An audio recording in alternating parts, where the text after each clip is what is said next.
Thorne's beehives are available in the flat pack form, and today I'm going to show you how to put a super together, which is where the SM1 frames are kept, which is where the bees store their honey.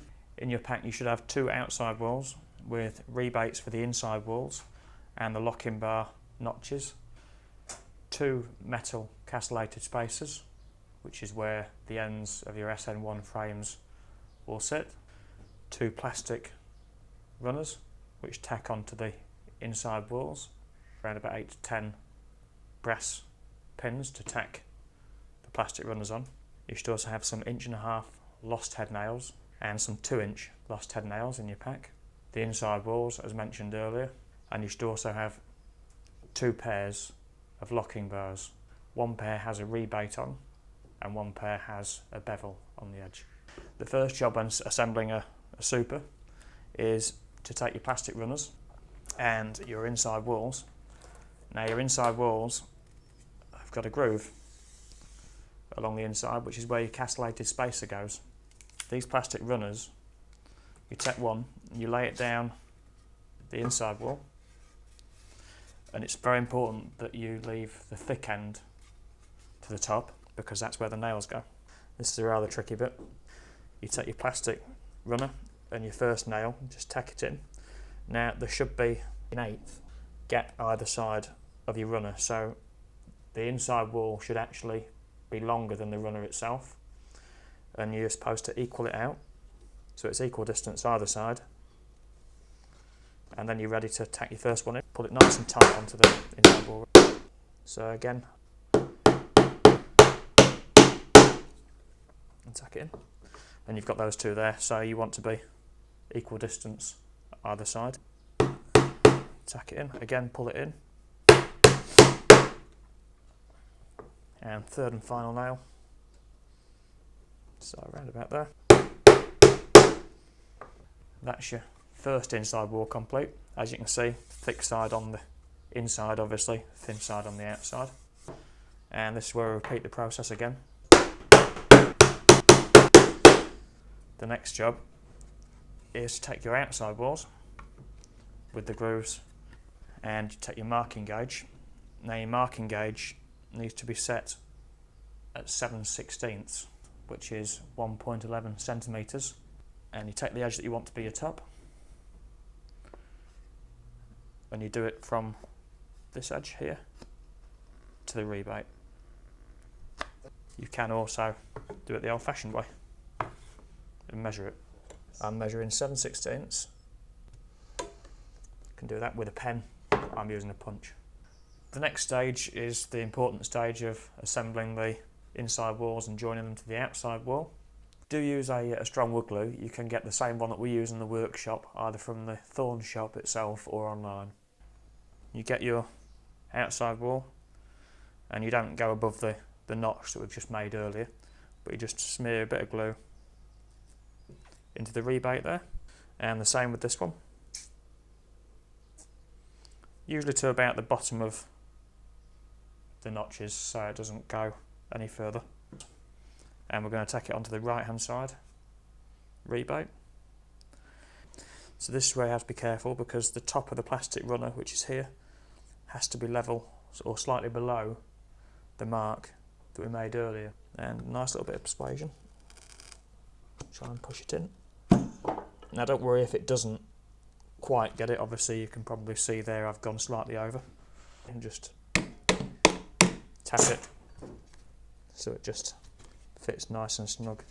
Get the second wall on the left hand side and again line it up. It can be quite tricky. Now you've got these 2 walls assembled upright, you take your glue and you just trickle a little bit onto the side there, and you do the same on the left hand side. So you take your second outside wall, make sure the notch is to the top, then take your mallet and a spare block of wood and just give it a quick little tap, and the same on the other side.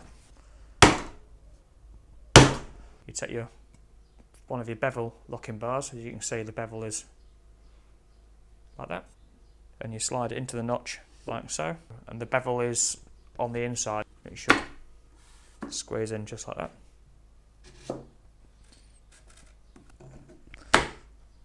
It should just snap nicely into place there. You take your other two locking bars. These are the rebated ones. These are flat on the side, and the rebate is the rebate that goes to the top, like so. And again, just slide it in very easily, like so. Push it nice together. And then we do the same on the opposite side. Just push it in. But that's what it should look like. Your bevel on your bottom and your flat on the top. You should have plastic runners level or slightly below the 7/16 marks. This is where you start to put the nails in. So you need your 2-inch lost head nails. You start at the bottom and you get the super level. You place a nail down and slightly to the right of your left locking bar joint so you don't split it out. Ever such a slight angle, but it's not got to be too close to the actual locking bar joint itself, because then you risk splitting the wood. Slight angle.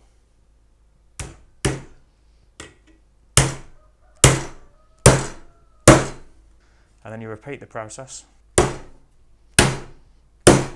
It's very important just to check that your plastic runners are still below the marks. So as you can see, the marks match up.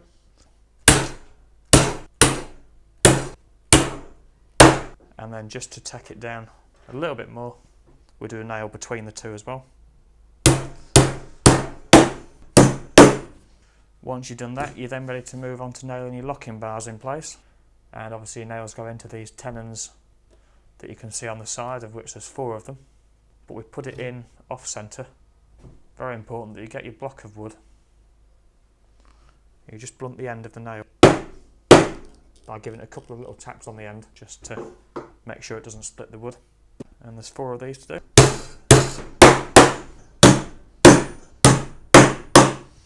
After you've nailed the first side in, we get a punch, and we just punch these below the surface. Before you do the same on the other side, make sure it's all square. And as you can see, there's a very, very slight gap to that, which means it's ever so slightly out of square. We'll just get it on the corner like that. Just give it a little bit of a tweak. Again, excellent.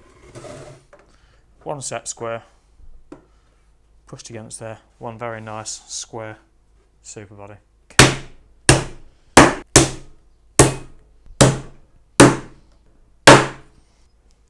Now the next thing to do, 1.5 inch lost heads that you should have in your pack. Insert 1, so you need 4, 1 into the top of each of these, and hopefully they should run smack bang in the middle.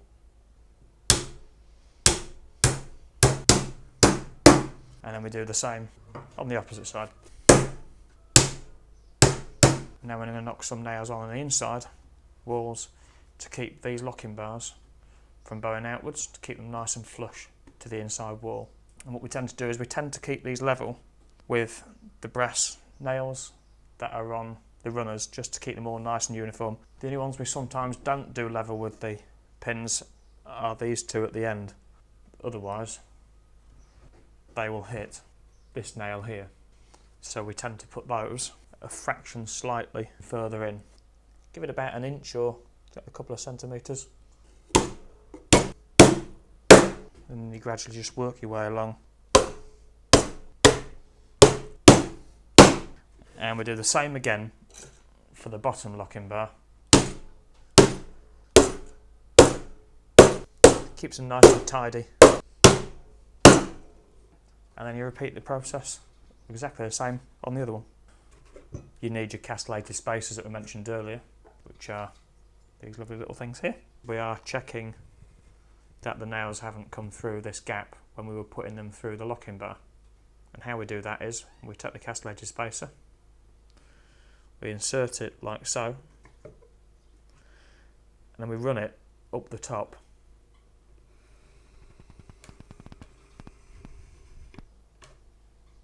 Now there is actually a nail in this top corner that has actually come through.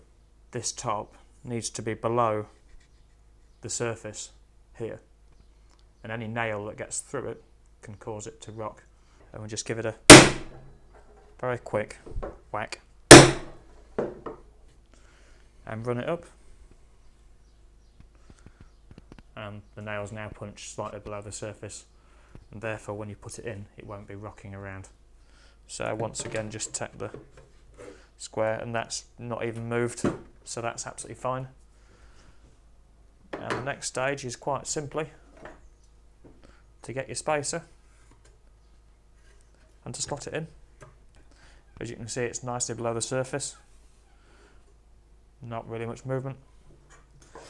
And then we do the same with the other one, like so. That's your super complete. Don't rush doing it, because if you rush it you're more likely to make mistakes. Take your time, but hopefully this video will help you to make a much better result.